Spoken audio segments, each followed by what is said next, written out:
పెద్దపల్లి జిల్లా మంథని మండలంలో నీట మునిగిన పంట పొలాలను బీఆర్ఎస్ మాజీ ఎమ్మెల్యే పుట్ట మధుకర్ పరిశీలించారు.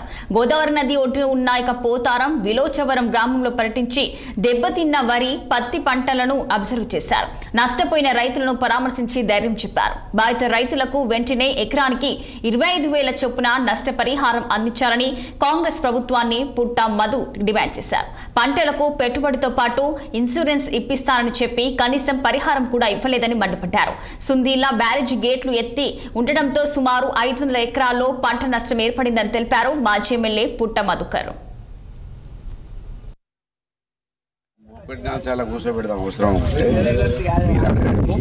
ఏమైందంటే మనకు అనుభవం ఉన్నది. మన మల్లారం కట్టబోసారు. ఏం కాదు పోతాయి అంటే 400 ఎకరాలు పోయింది. 400 ఎకరాలు తీసుకొని చూపిస్తాను కావాలని. 400 కింది భాగంలో ఉన్నటువంటి మంథని మండలం పోతారం గ్రామంలో ఉన్నాం మనం ఇవాళ. ఇక్కడ నీళ్లు పోటు గంబి దాదాపు 5 రోజులు పొలాలలో పత్తి చేన్లలో నిలువుగా ఉండడం వలన మొట్టమొదటిసారిగా పోతారం గ్రామంలో గోదావరి ఒడ్డుకే ఉన్నది. ఈ పోతారం విలోచవరం ఉప్పట్ల ఈ గ్రామాలు 5 రోజులు నీళ్లు నిలబడి ఇప్పటి వరకు ఉండలేదని రైతులు పెద్ద మనుషులు చెప్తా ఉన్నారు. ఈ నీళ్లు నిలబడి ఉండడం వలన పత్తి వరి 3-4 రోజులు నీళ్లు నిల్వ ఉంటే ఏం కాదు కదా అని నేను రైతులను అడిగితే వాళ్ళు సైంటిస్టుల కన్నా గొప్పగా ఏం చెప్పారంటే ఈ గోదావరి వేడి నీళ్ళు వస్తాయి.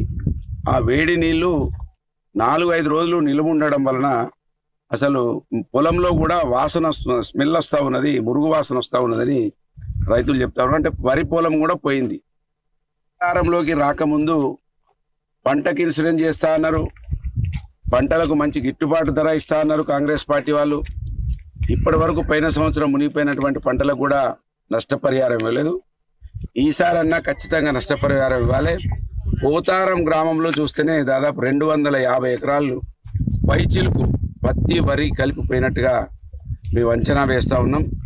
విలోచవరం గ్రామంలో కూడా దాదాపు 200 పైచిలుకు ఎకరాలలో పంట నష్టం జరిగి ఉంటుంది.